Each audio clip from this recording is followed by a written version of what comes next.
En Lefko 87.7. Discover great music.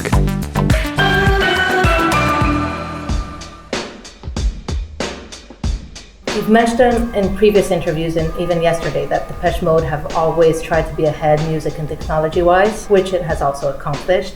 Should the fans expect this out of the new album as well? I hope so.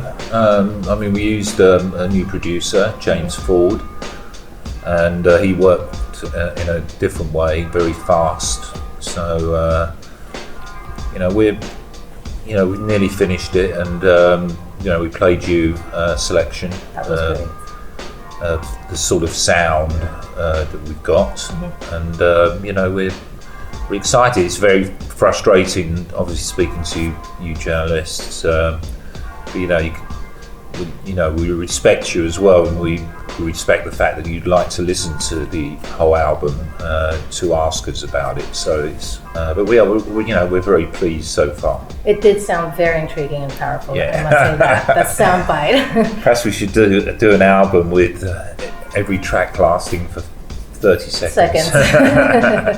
We posted everything online on our station's social media yesterday, and since yesterday, I can tell you Greeks are very excited about the Global Spirit Tour. You have a very powerful following there. What are the things you most look forward to about coming back to Greece, or don't look forward to?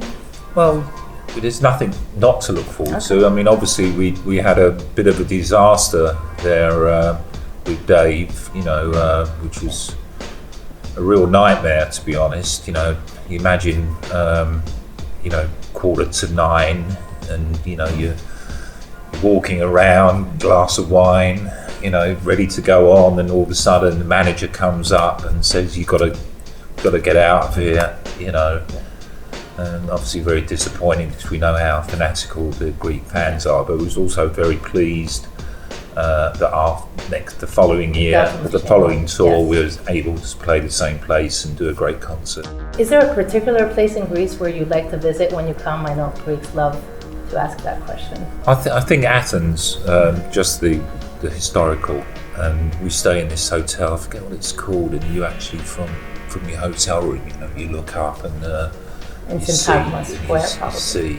it's just amazing, how you were the centre of civilization all those years ago, and you brought so much to the world. And then you got beautiful places like the islands, which is another part. You love to go to the islands. You've been there? Actually, I had my first ever holiday when I was 18, boys' holiday. Yeah. We went to Corfu, but everyone tells me these wonderful stories about the different islands, and so you're very lucky. So Greece it's got a lot of good things about it. What got you motivated to get into the music scene so many years ago, and does that driver still exist in you 35 years later? I just think it's, in those days, we were very lucky. Sort of punk had just happened, and about 1976, we were teenagers, and it really inspired people to form bands, and it was just a hobby, but it was, we loved music, loved buying records, and it was great that we were able to turn that hobby into a career and our life, basically. And we look to be so popular still is a fantastic achievement for us. So you're still very driven to go on tours and to get in the studio. I don't know. I think it's a different thing now.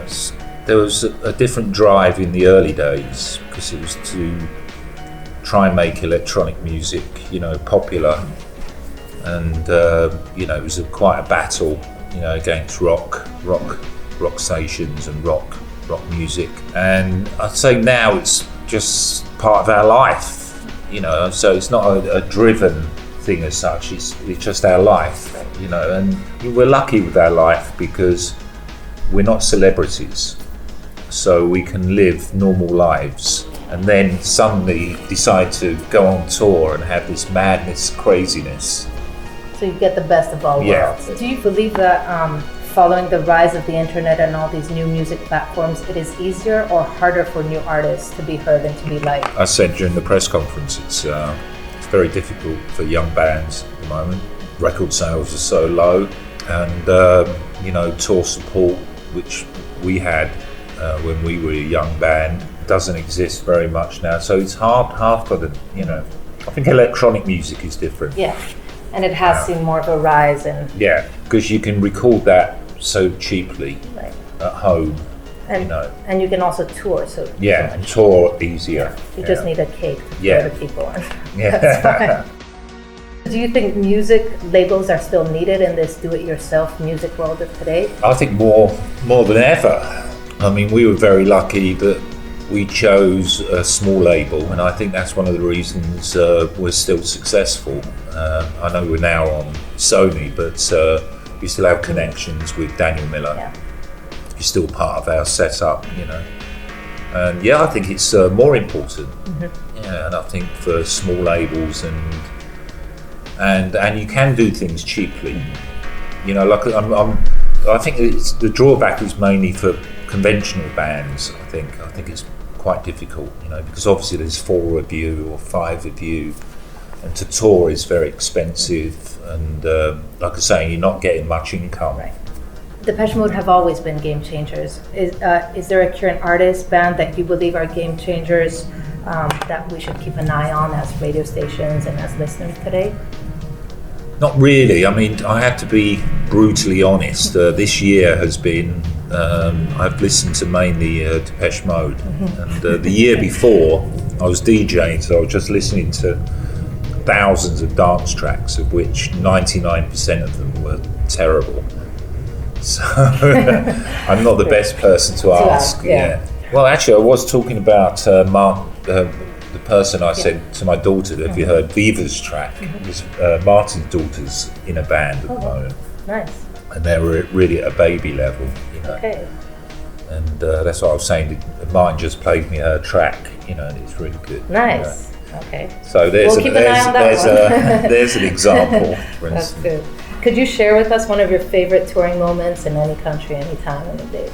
I don't know. I think there's lots of moments, but I think one of the most pivotal moments was when we played the Rose Bowl in Pasadena, because we were in such a strange situation. We were playing these.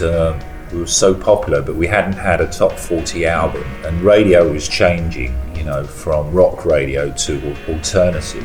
And when we played that concert, it was a real big risk, whether we could sell it out and things like that. I remember us being so nervous beforehand, and it just turned out to be an amazing concert. Really changed, and from that, radio in America changed, and then you had Nirvana and everything. So it was a really important moment for us. What about any times you played in, at the beginning of your career in Nashville, where country music was so set? That must have been Nashville was obviously we were quite concerned when we played Nashville, but it turned out to be great, and it's a very strange audience, but that was a good concert as well.